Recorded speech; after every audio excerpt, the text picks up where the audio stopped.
I'm Aaron Mehta. And I'm Tim Martin. Tim, we're here. We're going to wrap up the Paris Air Show. What we decided to do was just to kind of pick two topics each and kind of riff on them a little bit. I'll let you go first. What do you think?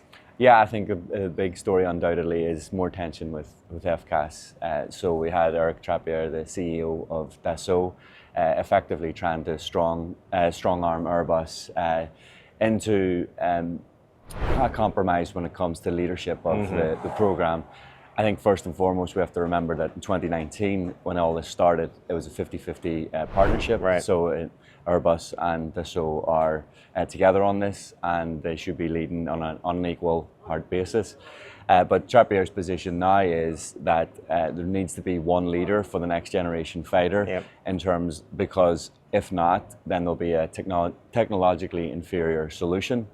I think what you heard from the Airbus head of Air Power, Jean-Brice Dumont, was that a picture of calm. He's trying to present this that there's a workable solution. Nobody panic. Yeah. Everything's fine. We're good. We're going to come up with a solution. And I think more tellingly than that, he was trying to message to the media, we're totally committed, regardless of where the issues are now. We want to see this right through to getting the plane in the air in the next decade. So we're definitely not going to join GCAP. We swear that's not happening. Right. All right. So I think what I want to talk about is Embraer. You know, obviously as a plane manufacturer, they always have a pretty good air show commercially, but defense-wise, they really did kind of a run here. On Monday, they announced that Portugal was adding a new C-390 to its order, plus a whole bunch of options. On Tuesday, they announced there was a new module, multi-mission medical evacuation module.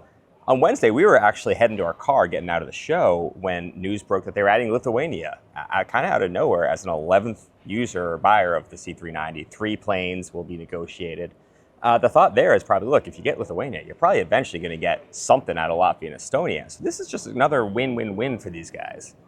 So it was just kind of a notable run. You know, they just kind of day in, day out were making news. And, you know, I think it's certainly people have noticed 390.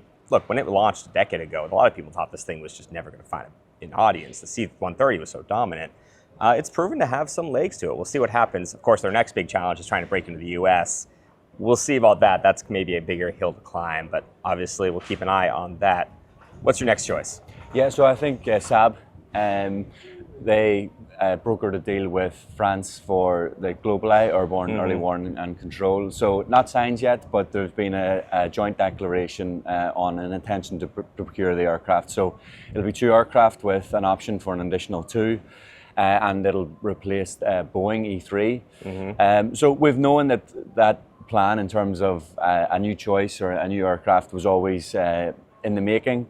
We weren't so sure on timing, so I think a bit of a surprise that it was quickly announced yesterday. And so I think for Saab in particular, it's a big moment because it's the second international sale behind the UAE. And then there's progress on the program with Sweden as well. So there was also talk earlier in the week from the Chief of the Swedish Air Force that there's an ambition to have it accelerated in terms of deliveries. So actually Sweden's order mirrors exactly that of France, so 2 aircraft, an option for 2. So that program is gathering momentum fairly gradually. And I think it's really, really important because traditionally when you think of defence cooperation between Sweden and France, it's not something that would immediately come to the top of mind, let's say. Yeah, so it's quite interesting. Yeah, and Saab also had a little announcement earlier on with General Atomics that they're going to put a pod basically to AEWC onto a Reaper drone, and it kind of has like a cheaper option. So that's clearly kind of an area that they seem to be focused on, broadly speaking. Right. All right, so my last one, you mentioned the E3, which is a Boeing plane. My last one is Boeing, and it's a little bit awkward one because obviously, we had the Air India tragedy a couple of days before the air show started. That put a real pall over everything. Boeing CEO, Kelly Ortberg, decided not to come. Boeing didn't do big commercial announcements, which is kind of the big driver of these air shows, right? It's Airbus versus Boeing. Who's getting the wins? Didn't really happen. Their defense head spoke a little bit on Monday, and there were a couple of small briefings, but largely Boeing decided to play it quiet.